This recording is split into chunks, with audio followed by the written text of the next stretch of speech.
This is something that goes against a lot of mainstream advice when it comes to buying or selling a home, but you need to not be working with big banks to get your mortgages on a home. You need to be working with a mortgage broker, and in this video, I'm going to give you the 4 reasons you need to do just that. Before we jump into it, my name is Dallas.blanton. I'm an agent here in Atlanta, Georgia with eXp Realty. If you want to do me a huge favor, you can hit the like button down below. It takes 2 seconds of your time.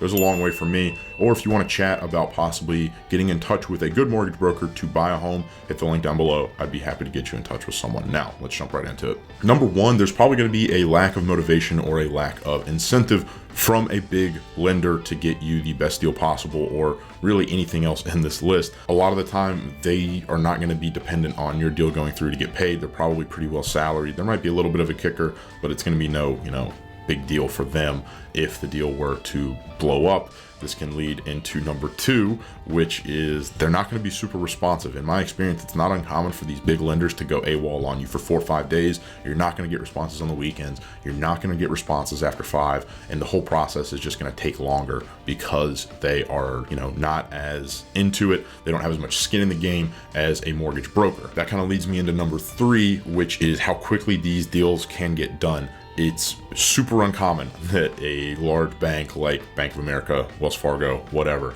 is going to be getting you a 14, 16, 18-day close. There's just a lot more red tape. There's a lot more bureaucracy. There's just a lot more bloat in those organizations. So it's going to take you longer. And in turn, that's going to make your offer worse when it comes to the appraisal contingency, the financing contingency, and the closing time. You want all of these to be the best possible spot so that the seller is leaning more towards working with you over someone that is working with a big bank. And last but certainly not least is the rate that you're actually going to be getting on that mortgage. If you have a mortgage broker, they're going to take your particular instance and they're going to shop that around to half a dozen different big box lenders, making sure that you're getting the best possible rate for what your situation is, or getting any possible programs that you might qualify for.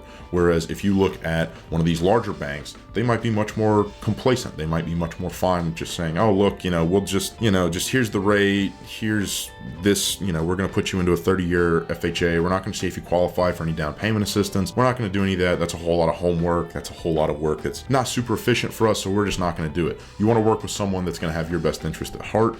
They're going to be doing everything that they can to make sure that you're in the best possible spot when you go to sign on that home. So those are the 4 reasons I highly recommend working with a mortgage broker over a big bank. If you or anyone you know wants to get in touch with a really reputable, really qualified mortgage broker, I'd be more than happy to get you in touch. Just hit the link down below in the description. Again, my name is Dallas.blanton with eXp Realty here in Atlanta. Talk to y'all soon.